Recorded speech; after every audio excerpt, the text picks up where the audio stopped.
हैं ऐसे पूज्य स्थान को मैं नमन करते हुए अपनी बात को प्रारंभ करता हूं। भगवान बुद्ध को भी शीश झुकाकर नमन करके अपनी बात को प्रारंभ करता हूं। मैं यहां जब आया हूं तो तालोम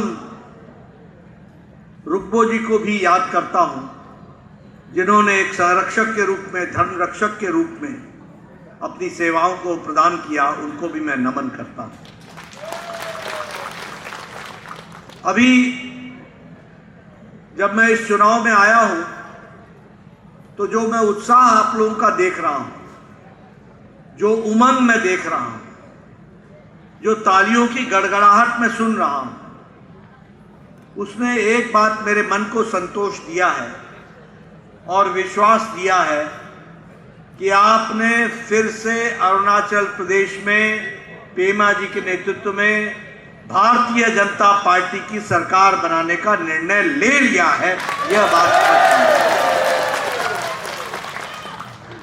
और उसी तरीके से आपने हमारे किरण रिजिजू जी को भी दोबारा लोकसभा में भेजने का भी आपने निर्णय ले लिया। आज हमारे लिए बहुत ही खुशी की बात है कि हम विकसित अरुणाचल प्रदेश, विकसित भारत, इस संकल्प को लेकर के आगे बढ़ रहे हैं। Developed Arunachal Pradesh, developed India, इस संकल्प को लेकर के हम आगे चल रहे हैं। और मुझे खुशी इस बात की है कि जब हम विकसित भारत और विकसित अरुणाचल प्रदेश की बात कहते हैं तो मुझे एक तरीके से विकसित रूप में अरुणाचल प्रदेश आज दिख रहा है। इसके लिए मैं विशेष करके आपको, मैं कई बार अरुणाचल प्रदेश आया, लेकिन पहली बार मैं 9:30 बजे घर से निकलता हूं और 11 बजे मैं 11:40 पर मैं ईटानगर पहुंच जाता हूं। यह विकसित भारत की सबसे बड़ी तस्वीर है। इसको भी हमको समझना है। कभी सोचा था आपने 10 साल पहले? Could you ever imagine? क्या आप सोच सकते थे कि दिल्ली से चलकर 2 घंटे में ईटानगर अपने घर पहुंच जाए? आज ये संभव हुआ है तो ये विकसित भारत की नींव रखने वाला मोदी जी का कदम है। उसको भी आपको याद रखना। और मोदी जी ने कहा था कि दिल्ली दूर है ना, आप हमसे दिल से दूर हो, हम दोनों तरीके से आपके नजदीक हैं। और इसीलिए एक तरफ कांग्रेस पार्टी जिसने आपको आइसोलेट करके रखा, बताइए कांग्रेस पार्टी ने आपको आइसोलेट करके रखा कि नहीं रखा? बताइए उन्होंने विकास के नाम पर नॉर्थ ईस्ट के साथ स्टेप मदरली ट्रीटमेंट किया कि नहीं किया? दुर्भावना रखी कि नहीं रखी? विकास में कोई काम आगे नहीं बढ़ा। और इधर एक प्रधानमंत्री हैं जो 70 टाइम्स आपके नॉर्थ ईस्ट में आए हैं। जितने सभी प्रधानमंत्री नॉर्थ ईस्ट में आए उससे अकेले ज्यादा नरेंद्र मोदी आए। इसको भी आपको याद। और 680 बार, 680 times union ministers have come to north east. 680। बताइए आपकी मेन स्ट्रीमिंग हुई है कि नहीं हुई है? आप मुख्य धारा के रूप में आगे बढ़े हैं कि नहीं बढ़े हैं? एक समय में मैं, आप लोग चांद और सूरज को पूजा करते हैं, आपने अंधेरे और उजाले का अंतर भी देखा है। बताइए नॉर्थ ईस्ट इंसर्जेंसी के लिए जाना जाता था कि नहीं जाना जाता था? बंद के लिए जाना जाता था कि नहीं जाना जाता था? ब्लॉकेड के लिए जाना जाता था कि नहीं जाना जाता था?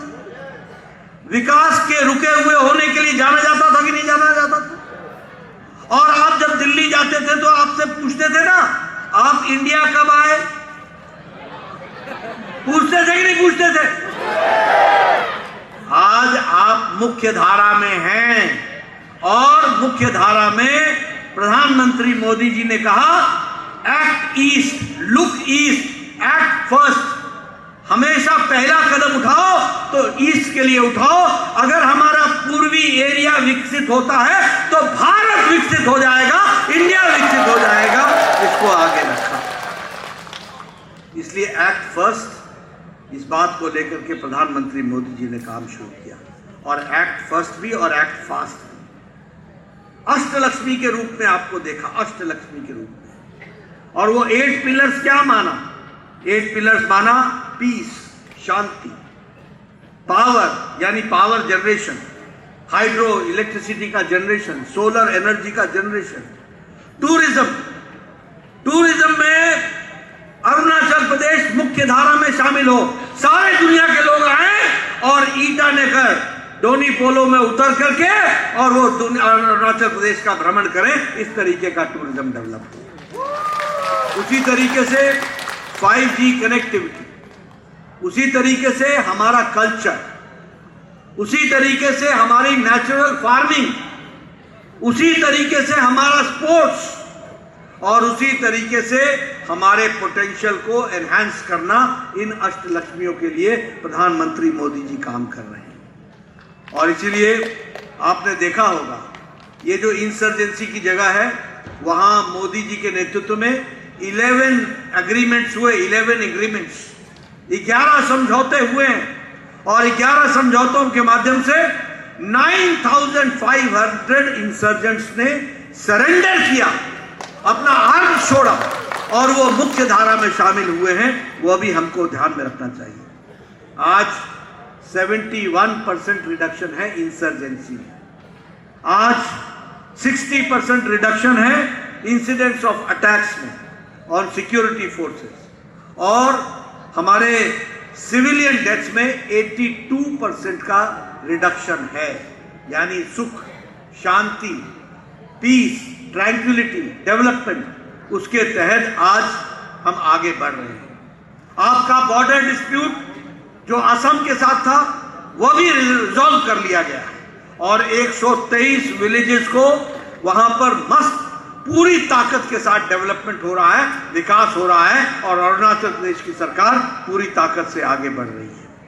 इसलिए मित्रों, अगर हम कहें तो मैं यहां यह भी कहना चाहता हूं कि डेवलपमेंट के लिए प्रधानमंत्री जी ने हीरा, हीरा मतलब H for highways, I for internet, R for railways and A for airways, HIRA के तहत आपकी कनेक्टिविटी को आगे बढ़ाने का काम किया। पिछले 9 साल में 6000 किलोमीटर सड़क नेशनल हाईवे प्रोजेक्ट्स बने हैं और 3 लाख करोड़ रुपए खर्च हुआ है। 3 लाख करोड़ रुपीस हाईवेज के लिए खर्च हुआ है। इंटरनेट में 6000 ग्राम पंचायत में को कनेक्ट किया गया है ऑप्टिकल फाइबर से। ऑप्टिकल फाइबर से कनेक्ट किया गया कितना? 6000 ग्राम पंचायत नॉर्थ ईस्ट। और उसी तरीके से रेलवेज में 50,000 करोड़ रुपीस स्पेंड हुए हैं और 5 टाइम्स मोर रेलवे बजट यहां पर खर्च हुआ है और 80,000 करोड़ का सैंक्शन हुआ है और लगभग एवरेज बजट आपका 5 गुना बढ़ा दिया गया है और ये रेलवेज में खर्च हुआ है। एयरवेज में 9 सालों में 8 नए एयरपोर्ट बने हैं, 8 नए एयरपोर्ट। उसी तरीके से उन्नति योजना में 10,000 crore rupees is being spent, 10,000 for Uttar Purva transformative industrialisation के लिए, उन्नति के तहत। और 14,000 करोड़ रुपीस एजुकेशन को बढ़ावा देने के लिए अरुणाचल प्रदेश में खर्च हो रहा है। मित्रों, मैं आपको बताना चाहता हूं, एक समय था जब हमारी फ्रेजाइल इकोनॉमी थी, हमारी इकोनॉमी सबसे पीछे थी, हमारी इकोनॉमी एक लड़खड़ाती इकोनॉमी थी। आज मोदी जी के नेतृत्व में, you will be happy to note, आपको खुशी होगी कि कोरोना के पेंडेमिक के बाद, यूक्रेन के युद्ध के बाद जब अमेरिका की इकोनॉमी लड़खड़ा रही है, जब यूरोप की इकोनॉमी लड़खड़ा रही है, जब जापान की इकोनॉमी लड़खड़ा रही है, जब ऑस्ट्रेलिया की इकोनॉमी लड़खड़ा रही है, तो दुनिया में फ्रेजाइल इकोनॉमी से भारत आज ब्राइट स्पॉट बन गया है और डेवलप में सबसे आगे खड़ा है, मजबूत इकोनॉमी के साथ खड़ा है। इन 5 सालों में आपने किरण रिजिजू जी से पूछना, पेमा खांडू जी से पूछना, इन 5 years India was the 11th largest economy and today India is 5th largest economy, 5वीं largest economy। और हमने किसको डिफीट किया, किसको पिछाड़ा? ग्रेट ब्रिटेन को, जिसने हमको 200 साल राज किया। Those who ruled on us for 200 years, we have defeated them and now we are 5th largest economy and you send Kiran Rijiju, Tapir Gaon again and you make the government of Arunachal Pradesh again. In 3 years time, Prime Minister Modi is going to make it 3rd largest economy in the world. हम 3री largest economy बन जाएंगे। उसी तरीके से अगर हम देखें तो FDI, फॉरेन डायरेक्ट इन्वेस्टमेंट, वो भारत का डबल हो गया है। इलेक्ट्रॉनिक मैन्युफैक्चरिंग 3 टाइम्स बढ़ गया है। और हमारा मोबाइल फोन, बहुत इंटरेस्टिंग बात आपको मैं बताता हूं, आपके हाथ में मोबाइल फोन है, सबके पास है ना मोबाइल फोन, है ना? 9 years बैक इस मोबाइल फोन पे लिखा होता था मेड इन चाइना। आज जो आपके पास मोबाइल है उस पर लिखा है made in India. 97% of mobiles are being manufactured in India. Apple mobile is also being manufactured in India. उसी तरीके से अगर हम देखें तो ऑटोमोबाइल में आपने सुना होगा डैटसन टोयोटा, जापानीज कार सुनते थे कि नहीं सुनते थे? अमेरिका की प्लीमथ सुनते थे कि नहीं सुनते थे? आज हमने जापान को पछाड़कर we have defeated Japan and India is the 3rd largest automobile industry in the world or automobile market in the world, 3rd largest automobile market। Steel में हम 4थे नंबर से 2रे नंबर पर आकर के खड़े हुए। हम फार्मास्यूटिकल्स में India has become the world's dispensary, दुनिया की डिस्पेंसरी बन गई है। 138% हमारा फार्मास्यूटिकल मैन्युफैक्चर बढ़ गया और हमारी दवा मोस्ट चीपेस्ट दवा और सबसे इफेक्टिव दवा अगर कोई है जिसको दुनिया मान रहा है तो वो भारत की दवा है, भारत की मेडिसिन है, ये भी हमको जानना है। पेट्रोकेमिकल्स में हम 106% हमारा पेट्रोकेमिकल्स की मैन्युफैक्चरिंग बढ़ी है। तो इसलिए अगर हम देखें तो हर तरीके से विकास करने का काम हम लोगों ने किया है। यहां अभी चर्चा हो रही थी, आप बताइए पेमा खांडू जी के नेतृत्व में विलेजेस डेवलप हुए हैं कि नहीं हुए हैं? हुए हैं कि नहीं हुए हैं? विलेज कनेक्टिविटी बढ़ी है कि नहीं बढ़ी है? प्रधानमंत्री ग्रामीण सड़क योजना आई है कि नहीं आई है? ऑल वेदर रोड पहुंचे हैं कि नहीं पहुंचे हैं? नेशनल हाईवे बना है कि नहीं बना है? आप बताइए, प्रधानमंत्री जी ने चिंता की गांव, विलेज, गरीब, marginal section of the society, हमारा युवा, उसको एस्पिरेशंस दिए, हमारे महिलाएं, नारी शक्ति का एम्पावरमेंट हुआ है, किसान को ताकत मिली है और इसी तरीके से विकास को आगे बढ़ाने का काम किया गया है। आज प्रधानमंत्री गरीब कल्याण अन्न योजना में आपको 5 किलो गेहूं या 5 किलो राइस और 1 किलो दाल ये दिया जा रहा है। कितनों को दिया जा रहा है? 80 crore people and in Arunachal Pradesh 8 lakh people are getting 5 kilo wheat और 5 kilo rice and 1 kilo दाल। इसका अंतर मालूम है क्या हुआ है? What is the difference? Difference ये है कि 25 crore people now are come up from the below poverty line to above poverty line, वो गरीबी की रेखा से ऊपर आ गए हैं, ये फर्क पड़ा है। और ये मैं नहीं कह रहा हूं, ये इंटरनेशनल मॉनिटरी फंड बोल रहा है। और भारत की अति गरीबी, भारत की extreme poverty has been reduced to less than 1%. This is the difference. This is how India is developing. इस तरीके से इंडिया आगे बढ़ रहा है। उसी तरीके से प्रधानमंत्री किसान Samman Nidhi 11 crore 78 lakh 11 crore 78 lakh people are getting 6,000 rupees in 1 year. Every 4th month they get 2,000 rupees. And today we have released a manifesto. Now Pema Khandu will give 9,000 rupees to किसान, 1 लाख किसानों को, 1 लाख किसान को प्रधानमंत्री किसान सम्मान निधि में हर साल 9,000 रुपए मिलेंगे, हर चौथे महीने 3,000 रुपए मिलेंगे। इस तरीके का विकास किया गया है। उसी तरीके से जल जीवन मिशन में you have already become developed because 100% tap water connection यहां पर प्रोवाइड कर दिया गया है जल जीवन मिशन में। वो भी हमको ध्यान। आज मुझे खुशी है कि उज्ज्वला योजना में जहां 10 करोड़ लोगों को गैस का कनेक्शन मिला, वहीं 50,000 गैस कनेक्शन आज यहां भी दिया गया है। और अभी हमने मैनिफेस्टो में रिलीज किया 400 रुपए में उज्ज्वला गैस कनेक्शन को गैस का सिलेंडर मिलेगा। इसको भी हमने वायदा किया Pema Khandu. How prime minister Modi, कैसे प्रधानमंत्री मोदी आपके अरुणाचल प्रदेश को देखते हैं, इसको भी आप समझें। और इसको अगर आपको समझना हो तो आपके ध्यान में आएगा कि टैक्स डिवोल्यूशन अरुणाचल प्रदेश को पिछले 5 साल में 18 टाइम इंक्रीज हुआ है। 18 टाइम यानी आपको टैक्स का 18 टाइम्स ज्यादा मिल रहा है। वो हम लोगों ने व्यवस्था की है। उसी तरीके से गवर्नमेंट का grant in aid Arunachal Pradesh को 38 टाइम्स बढ़ गया है। सिर्फ गवर्नमेंट को, I am not talking about the projects. National highway अलग है, एयरपोर्ट हाईवे अलग है, कनेक्टिविटी अलग है, प्रधानमंत्री ग्रामीण सड़क योजना अलग है। सिर्फ आपको ग्रांट इन एड जो दिया गया है वो 38% बढ़ा दिया गया है। This is how Arunachal Pradesh को प्रधानमंत्री मोदी जी ने देखा है। उसी तरीके से अभी आपके यहाँ डोनी पोलो एयरपोर्ट बन करके तैयार हुआ है।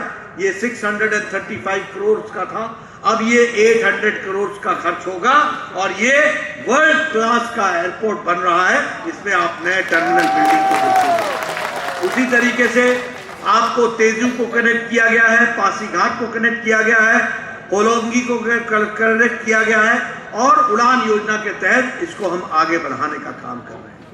आपके यहाँ सेला टनल बना, इस सेला टनल ने आपको कनेक्टिविटी भी दी है और आर्मी पर्सनल्स को भी सुविधा दी है और टूरिज्म को भी आगे बढ़ाया है। ये भी हमको ध्यान में रखना।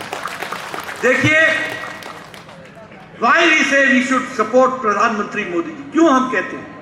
क्योंकि सोच देखो, हमारी सोच पहले क्या थी? गांव, देश का अंतिम गांव, देश का अंतिम गांव। We used to define the last village of the country. Now Prime Minister Modi says this is the first village of the country. पहला गांव होगा और ये वाइब्रेंट विलेज होगा।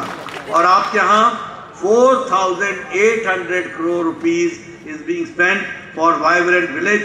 455 border villages उसमें शामिल हैं और उनके विकास के लिए काम हो रहा है। उसी तरीके से आपके यहाँ अब फ्रंटियर हाईवे बनेगा, फ्रंटियर हाईवे, और ये 44,000 करोड़ रुपीस खर्च होगा और 1,500 किलोमीटर की ये सड़क बनेगी। बताइए, इसके बाद अरुणाचल प्रदेश का तस्वीर बदलेगी कि नहीं बदलेगी? बदलेगी कि नहीं बदलेगी? 1,500 kilometre on the border highway, 44,000 crore rupees खर्च होगा। एक तरफ चाइना का बॉर्डर है, एक तरफ बर्मा का बॉर्डर है, एक तरफ म्यांमार है। आप समझिए, जब आपके हाईवे चलेगा, this will be the first village, first state, border state जहां पर विकास की गंगा बहेगी। उसको हमको याद रखना चाहिए। आप बताइए, ये हाईवे अकेला नहीं आता, हाईवे के साथ होटल्स भी आते हैं, हाईवे के साथ टूरिज्म भी आता है, हाईवे के साथ साथ मार्केट्स भी आते हैं, हाईवे के साथ साथ मॉल्स भी आते हैं, हाईवे के साथ साथ इंडस्ट्री भी आती है, हाईवे के साथ साथ एग्रीकल्चर प्रोडक्शन भी बढ़ता है, हाईवे के साथ साथ वहां का प्रोडक्शन एक्सपोर्ट होने के लिए, जाने के लिए मार्केट तक पहुंचता है। ये हाईवे का फर्क पड़ता है। इसलिए डेवलपमेंट को इस तरीके से हम आगे बढ़ाएं। Smart city Itanagar, smart city Pasighat, और यहां भी करोड़ों रुपए खर्च हो रहे हैं। 5G कनेक्शन ईटानगर को मिल गया है और 4G कनेक्शन 2400 विलेजेस तक पहुंचा है। और जैसा मैंने कहा ऑप्टिकल फाइबर पहुंचेगा तो गांव का डेवलपमेंट हो जाएगा, उसको भी हमको याद रखना पड़ेगा। उसी तरीके से Kameng hydro power station 600 megawatts, 8200 crore rupees are being spent. उसी तरीके से Subansiri lower hydro electric project है, उसमें 620 करोड़ रुपीज स्पेंड हो रहा है। 2000 मेगावाट ये भी बिजली प्रोड्यूस करेगा। इस तरीके से विकास के नए नए आयाम बन रहे हैं। आज हम लोगों ने तय किया है कि 1000 crore rupees will be spent on health infrastructure, health के लिए खर्च होगा। और मुझे खुशी है कि जब मैं अरुणाचल प्रदेश में आया हूं, मुझे याद है पेमा खांडू जी और किरण रिजिजू जी और तापिर गांव जी मेरे पास आए थे और कहा था कि अरुणाचल प्रदेश में मेडिकल कॉलेज नहीं है। आज मुझे खुशी है कि आपके यहाँ मेडिकल कॉलेज भी है और यूनिवर्सिटी भी है। This development has taken place. इसलिए हेल्थ में, एजुकेशन में, उसी तरीके से इंफ्रास्ट्रक्चर में, उसी तरीके से इंटरनेट में, उसी तरीके से एग्रीकल्चर में, हर एक तरीके से विकास में आज अरुणाचल प्रदेश को आगे बढ़ाने का काम किया है। और इसीलिए मैं आपसे निवेदन करने आया हूं, हाली है तो आपने टाना हाली को चुनाव जिताना है और आपने इलाके का विकास करना है। किरण रिजिजू जी को जो मंत्रालय प्रधानमंत्री जी ने सौंपा, इन्होंने बखूबी काम किया। He is the fire fighter, और ये आगे हर एक दृष्टि से आगे बढ़ेंगे, ऐसा मैं कहना चाहता हूं। मैं यहां एक बात और आपको बताना चाहता हूं।